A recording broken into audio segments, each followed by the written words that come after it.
same concept, but it's not a unit circle. Okay, so the hypotenuse is not 1. All right? So let's say I have, and what it's going to do is it's going to tell me where my point is. It doesn't tell me the angle.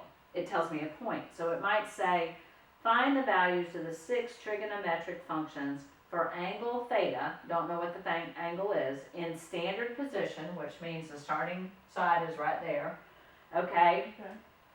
If the coordinate 5, -12 falls on its terminal side. Okay, so I'm gonna put the point 5, -12 on there. 1, 2, 3, 4, 5. 1, 2, 3, 4, 5, 6, 7, 8, 9, 10, 11, 12. So that's the point right there.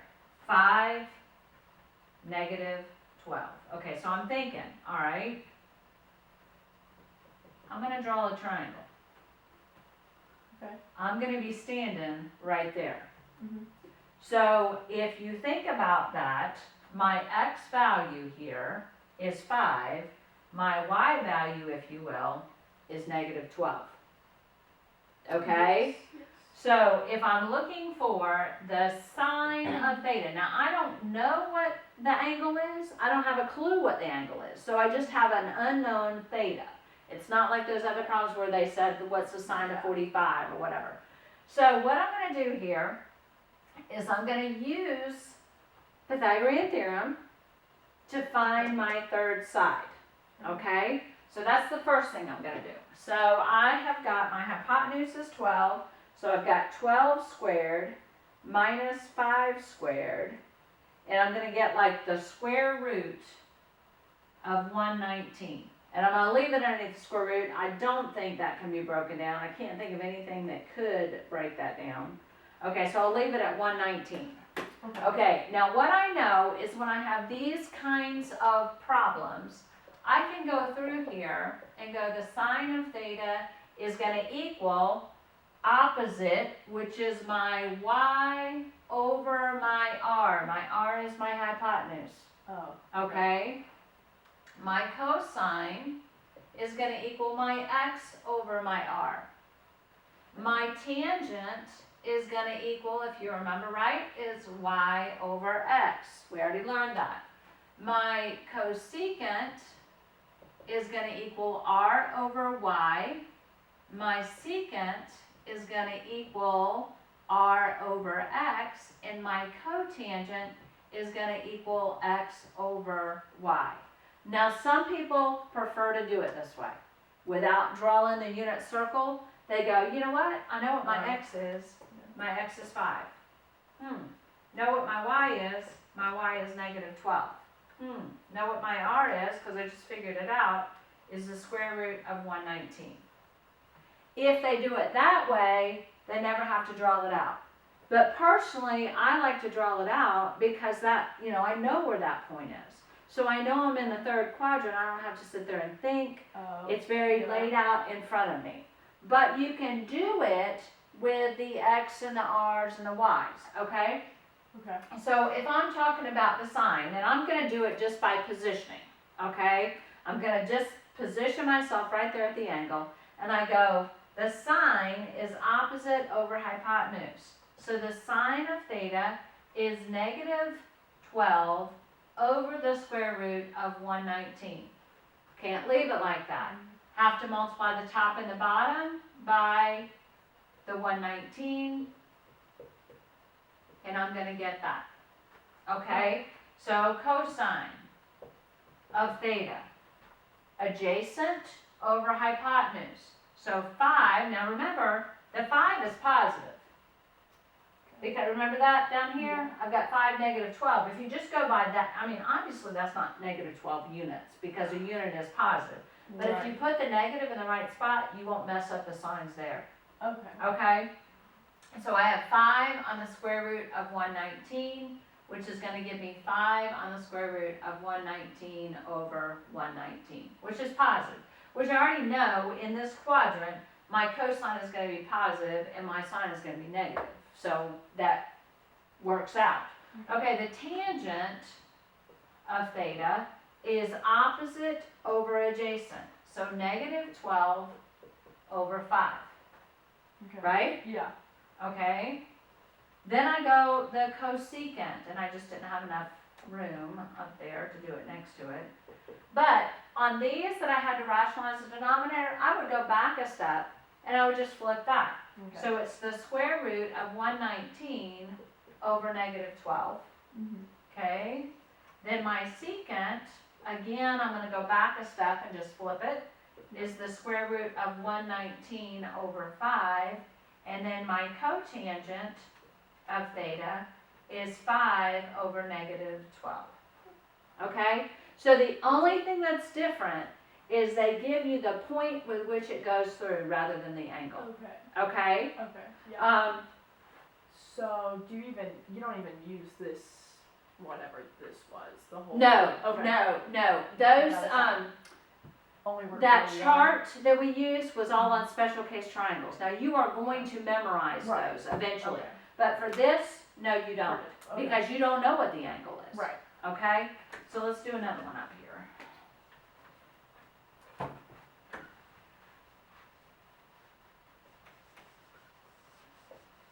Okay, so they're going to give you the point with which it goes through.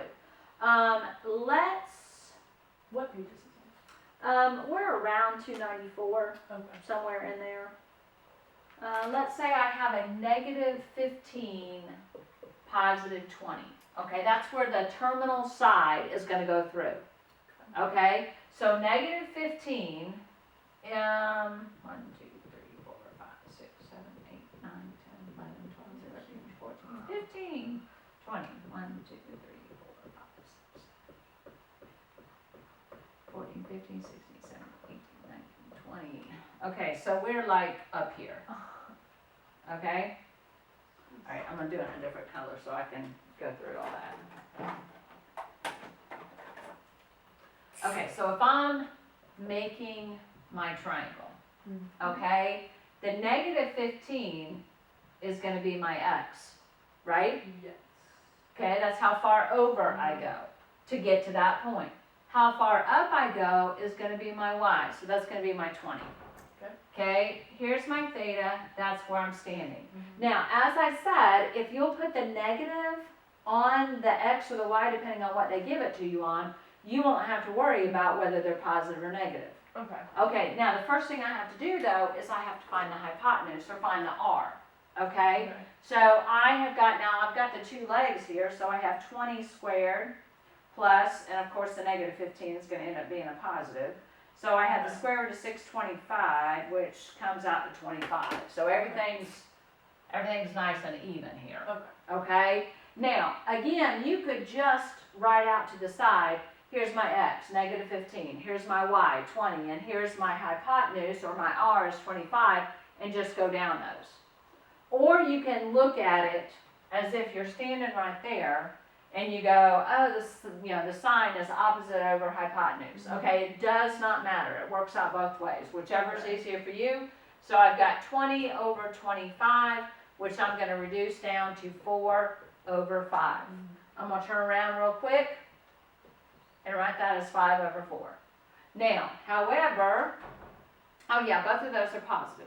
Your hypotenuse or your r is always going to be positive. Oh, okay. Always. It's only your x and your y that might be positive or negative.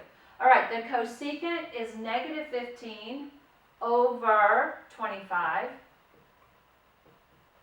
Okay, I'm going to divide both of them by 5, so I'm going to get negative 3 over 5. And I'm going to turn around and flip it, negative 5 over 3. This one's easy because there's no square roots. Okay, tangent is opposite over adjacent. Okay. So it's 20 over negative 15. I'm going to divide them both by 5. So I'm going to get a negative 4 over 5, which then when I flip it, no, that's not right. I'm going to divide both of them by 5 and get negative 4 over 3. Okay. And then when I flip it, I'm going to get a negative 3 over 4. Okay. Does that make sense? Yeah. Okay. All right. Then they mess you up. Okay, so they've got you down, they've got this part is good. And I'm gonna do all the instruction, then I'm gonna turn the video off and I'll come back and we'll do some, okay? We don't need the downtime on the video while we're doing, oh shoot, I probably shouldn't erase those, oh well. Okay, suppose an angle is in standard position whose terminal side lies in quadrant 3. Okay, so we're down here. The terminal side is down here. Now remember, that's negative, positive, or negative, negative. Okay, both of them are negative there. Okay, find the value of the 5 remaining trigonometric functions if the sine of theta is negative 4 over 5. Okay, so they give you one. Yeah. So I have no idea what I have here.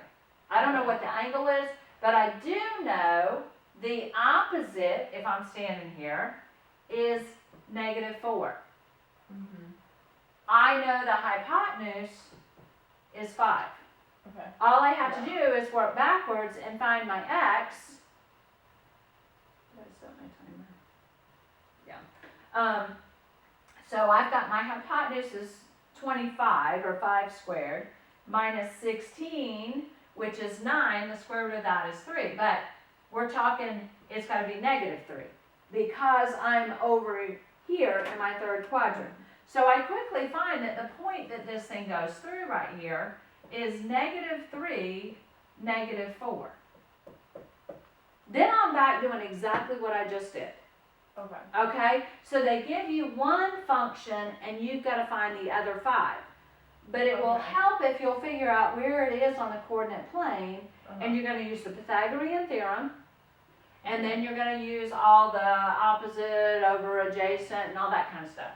So when I get negative 4 over 5, if that's my sine, that's going to be opposite over hypotenuse. Yeah. If I know opposite over hypotenuse, I know 2 out of the 3 sides, and I can find the third side. I know it's going to be negative because it's in the third quadrant. They told me it was in the third quadrant. Okay. They would have to tell me which quadrant it's in. Okay. Okay? So then it's going to matter in just placing all the values here. Okay. Okay, so your cosine is going to be what? Hold up. Adjacent, so 5 over. No, 5 is your hypotenuse. Negative 3 over 5. There you go. Negative 3 over 5. And what about your tangent? That is adjacent, so negative 3. Opposite over adjacent. Negative 4 over negative 3. Which is positive 4 over 3, right? Because they're both negative. Right. And then to get my cosecant, I just flip. Negative 5 over 4. Secant is negative 5 over 3. And cotangent is 3 over 4. Right? Okay, let's do another one of those. Okay? I might not have left myself enough room right there. Okay, so what they tell me is it says, suppose theta is an angle in standard position whose terminal side lies in quadrant 4. So I'm down here. Okay? And it says the secant of theta is the square root of 29 over 5. Now, remember that the secant is the inverse of the cosine. So, if you will, this is going to be hypotenuse over adjacent. Because all I did was I flipped my cosine. Okay, so I'm down here, have no idea, you know, what the angle is. I'm going to draw the triangle, or I'll attempt to. Okay, I'm standing right here. I know my hypotenuse is the square root of 29. I know my adjacent will be 5, and it's going to be positive 5.